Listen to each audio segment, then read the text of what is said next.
The Walter Payton Man of the Year award, to me, it represents excellence, not just on the field, but more importantly off the field. I think that in life, we're granted and given the opportunity to have an impact. I think Walter Payton was one of the greatest examples of what he was able to do, not just on the field, but more importantly off the field, to give back and to serve and to love and to care. You know, my dad's in heaven right now, and I'm sure he's smiling. I was one of his favorite athletes of all time. For me, I think it's a blessing because I've been able to be around so many amazing young kids, so many amazing people. Just, I think to be able to give back. You know, the reality is that, you know, much is given, much is required. To be even mentioned with a name like Walter Payton is one of the greatest blessings that I could ever have, and one of the greatest honors ever.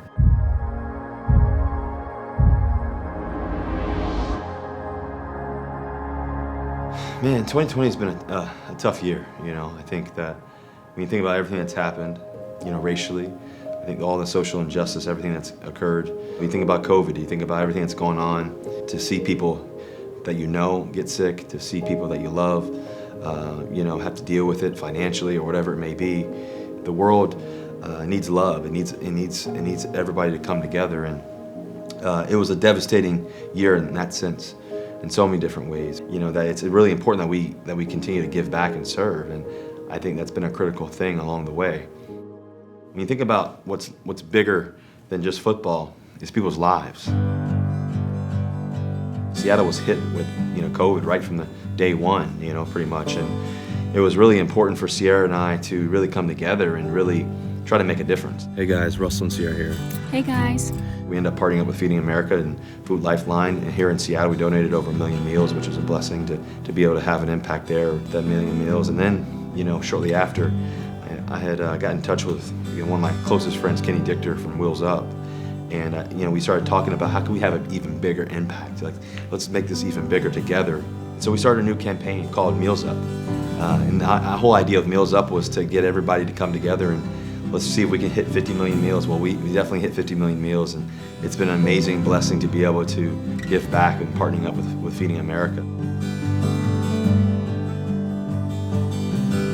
The other major thing that we were able to do was with United Way, you know, to be able to partner up with United Way and really thinking about the idea of, you know, making sure that it wasn't just about the food, but also getting people there. Transportation was such a critical thing, you know. So how can people get to food banks? How can people even get to the grocery stores? And so with Why Not You Foundation, we partnered up with United Way too as well.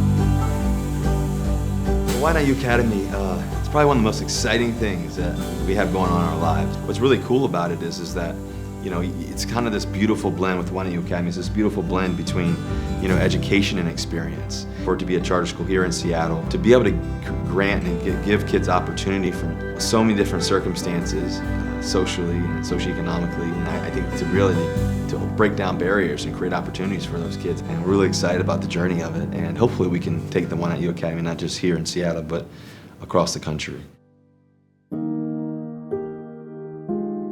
We thought that it was important to make sure people heard and saw, were able to see just from a very simplistic way to know that Black Lives Matter.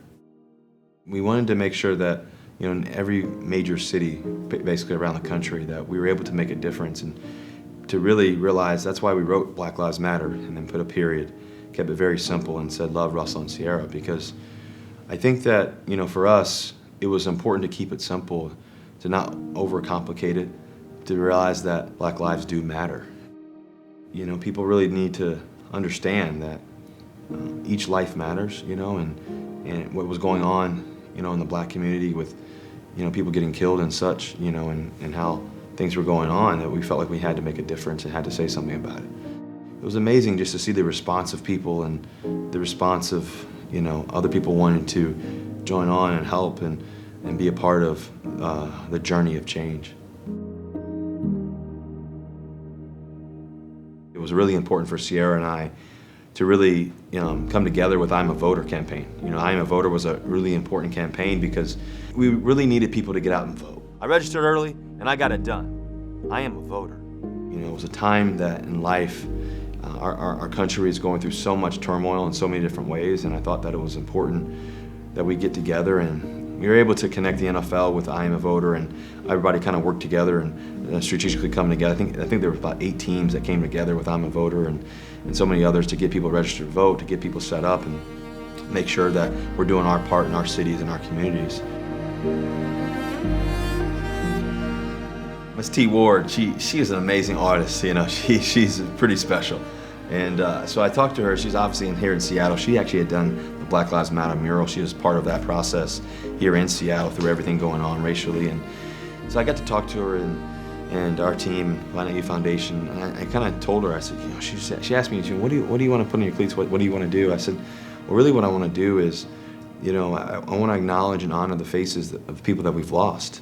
You know, George and Brianna, to be able to honor them, but also I mentioned, you know, what about even people in Seattle that have been lost? So we honored Herbert and Charlene, and that was really important to be able to, you know, make sure that, you know, we recognize them as well. I think it was important to really acknowledge some people that have, you know, are no longer with us, but they're with us, you know, emotionally, they're with us spiritually, and you know, hopefully because of them, we can make a change. Playing quarterback, I guess, is a pretty cool gift too as well. I love playing this game. I love that I get to do it, and I love that I get to inspire some kid somewhere, boy or girl. You know, to be able to be a part of this journey of change in the NFL, it's been one of the coolest things of my career. What I get enthused about, what I get excited about, is that there's so many great athletes, so many great players really trying to make an impact.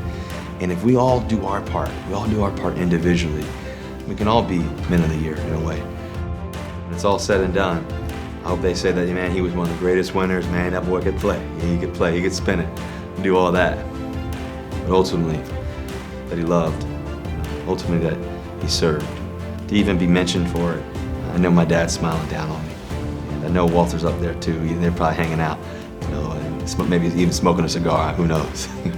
But what a blessing it is.